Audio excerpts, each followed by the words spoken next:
નમસ્કાર વિદ્યાર્થી મિત્રો, હાર્દિક સ્વાગત છે તમારો યુટ્યુબ ચેનલની અંદર. આજે આપણે જોવાના છીએ ધોરણ 10 વિષય ગણિત, ચેપ્ટર નંબર 1 છે વાસ્તવિક સંખ્યા, જેનો એક મહત્વનો પ્રમેય છે. 1.1 પૂછાય એવો પ્રમેય છે અને જો ન પૂછાય તો દાખલા ગણવામાં તો જરૂરથી તમને કામ લાગશે જ બધી જગ્યાએ. બરાબર છે. જેવો જ એક પ્રમેય આપણે આજે જોવાનો છે, જે પ્રમેયનું નામ છે અંકગણિતનો મૂળભૂત પ્રમેય. બરાબર. જોઈએ શું કહે છે પ્રમેય. દરેક વિભાજ્ય સંખ્યાને, હાલો જો પહેલા જ એક શબ્દ આવ્યો, આપણે આની પહેલાના વિડીયોમાં પણ જોયું હતું. વિભાજ્ય સંખ્યા કેને ખબર છે એ લોકો મને કોમેન્ટ કરશે કે આને વિભાજ્ય સંખ્યા કહેવાય. વિભાજ્ય સંખ્યા એટલે કેવી? જેને બે વડે નિશેષ ભાગી શકાય એને શું કહેવાય? વિભાજ્ય સંખ્યા કહેવાય. બરાબર. હાલો, વિભાજ્ય સંખ્યાને તેના અવયવોના ક્રમને અવગણીને, જોજો અહીંયા આઈએમપી શબ્દ આવે છે, ક્રમને અવગણીને. આ શું છે હમણાં કહું છું. ક્રમને અવગણીને અવિભાજ્ય સંખ્યાઓને, ઓહો સાહેબ આ તો અઘરું થતું જાય છે. અરે કાંઈ અઘરું નથી, હમણાં શરૂ કરી દઉં. જો તમને ફરીથી, દરેક વિભાજ્ય સંખ્યાને તેના અવયવોના ક્રમને અવગણીને અવિભાજ્ય સંખ્યાઓના ગુણાકાર તરીકે અનન્ય રીતે લખી શકાય છે. હવે જો અનન્ય રીતે એટલે શું ખબર છે? એક અને માત્ર એક. અનન્ય એટલે અહીંયા કોઈ એક થી વધારેની વાત થતી નથી. અનન્યનો મીનિંગ શું થાય? એક અને માત્ર એક જ અવયવ થાય. બરાબર.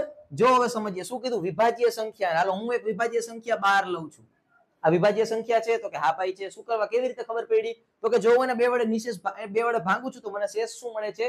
0 0. એટલે એનો મતલબ એ થયો કે વિભાજ્ય સંખ્યા થી વિભાજ્ય સંખ્યાને તેના અવયવોના, હાલો તેના અવયવોના એટલે 12 ના અવયવ કોણ કોણ છે? બરાબર. તો કે સૌથી પહેલા તો એક તો 2 હોય, તો કે હા હું આવું કરી નાખવાનું, અવયવ પાડી નાખું. 2 ગુણ્યા 2 ગુણ્યા 3, હાલો 2 2 4, 4 તેરી 12. હાલો અવયવ પડી ગયા. આના ક્રમને અવગણીને અવિભાજ્ય સંખ્યાઓના ગુણાકાર. અવિભાજ્ય, જો આ બધી સંખ્યા ચેક કરો તો કઈ છે? 2 3 5 7, આ બધી કઈ સંખ્યાઓ છે? અવિભાજ્ય સંખ્યાઓ છે. બરાબર. એટલે ખબર પડી અવિભાજ્ય સંખ્યા એટલે શું થાય? અવિભાજ્ય સંખ્યાઓના ગુણાકાર. જો જે અવિભાજ્ય સંખ્યાના ગુણાકાર જ થયા કે નહીં? તો કે હા ગુણાકાર જ થયા. એ ગુણાકાર તરીકે અનન્ય રીતે એક અને માત્ર એક જ રીતે લખી શકાય ગુણાકારમાં. એમાં તમે આમ થેમ ન કરી શકો. બરાબર. મતલબ અહીંયા 4 લઈ લો ને 6 લઈ લો એમ ન હાલે. બરાબર. વ્યવસ્થિત અનન્ય રીતે લખેલા હોવા જોઈએ. પછી એક શબ્દ વાપરો તો છોકરાઓ, એ છે ક્રમને અવગણીને. ક્રમને અવગણીને એટલે શું ભાઈ? કયો ક્રમ? તો જો અહીંયા 3 છે, એ 3 ને હું આગળ લઈ લઉં છું અને 2 ગુણ્યા 2 કરી દઉં છું. હાલો આમાં કઈ પ્રોબ્લેમ? તો જો હવે અવયવ પાડો તો 3 દુ 6 ને 6 2 12, તો એ 12 જ થયા. તો જો મેં ક્રમ બદલાવ્યો, જોયું ક્રમ બદલાવ્યો છે. હાલો હજી એક ક્રમ બદલે છે. જો 2 ગુણ્યા 3 ગુણ્યા 2, જો હજી એક ક્રમ બની ગયો. હવે કે ક્રમ બનતા નથી. બરાબર. તો આ ક્રમને અવગણીને તમે ગમે એમ અવયવ પાડી શકો છો. આ પ્રમેય એવું કહેવા માંગે છે કોઈ પણ બેકી સંખ્યા છે, તો કોઈ પણ વિભાજ્ય સંખ્યા છે, એના અવયવો તમે અવિભાજ્ય રીતે પાડો છો તો એની અંદર તમારે ક્રમને ધ્યાને લેવાની કોઈ જરૂરિયાત છે નહીં. આગળ પાછળ અવયવ હોય તો ચાલે, એમ કહેવા માંગે છે આ પ્રમેય. ઉદાહરણ હજી એક 18 નું આપણે લઈ લઈએ. બરાબર. 18 કોના કોના પાડામાં આવે? તો 2 ના પાડામાં આવે, પછી 3 ના પાડામાં આવે, 3 6 18.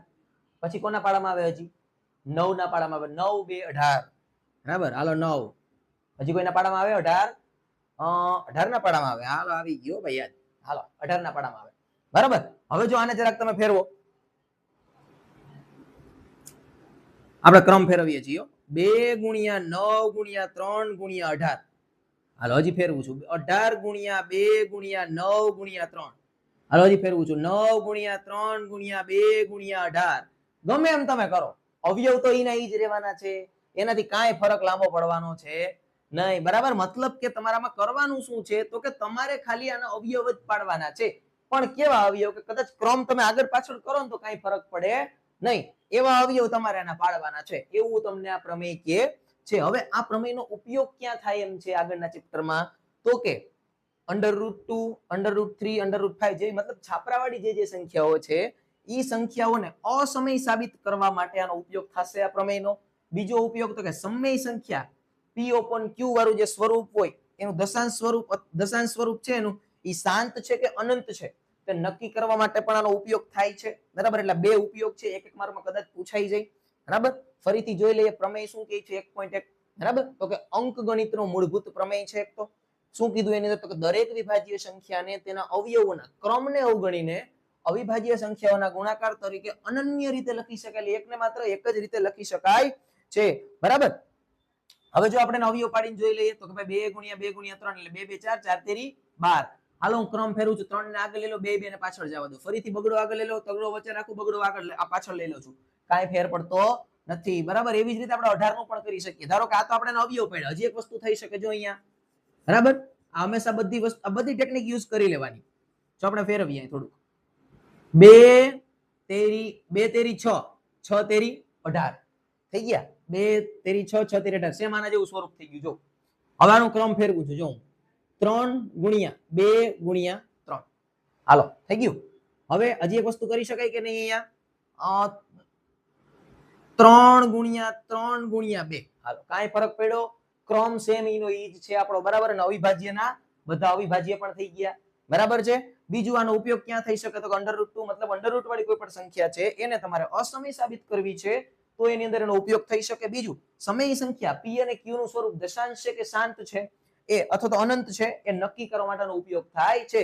તો સરસ એવો આનો તમે સ્ક્રીનશોટ લઈ લો. આવા ઉદાહરણ પણ સોલ્વ કરવાના છે તમારે, જેથી કરીને તમને ખબર પડે કે આવું આગળ આવે. બરાબર. જેથી કરીને આ ચેપ્ટરમાં પૂછાય તો તમને આવડી જાય, ને દાખલામાં પણ પૂછાય તો તમને આવડી જાય. કારણ કે આની ઉપરથી સ્વાધ્યાયનો એક દાખલો છે જે બોર્ડમાં પૂછાયેલો છે અને હજી પણ પૂછાઈ શકે એમ છે. બરાબર. સેમ આ જ પ્રોસેસ ઉપરથી છે.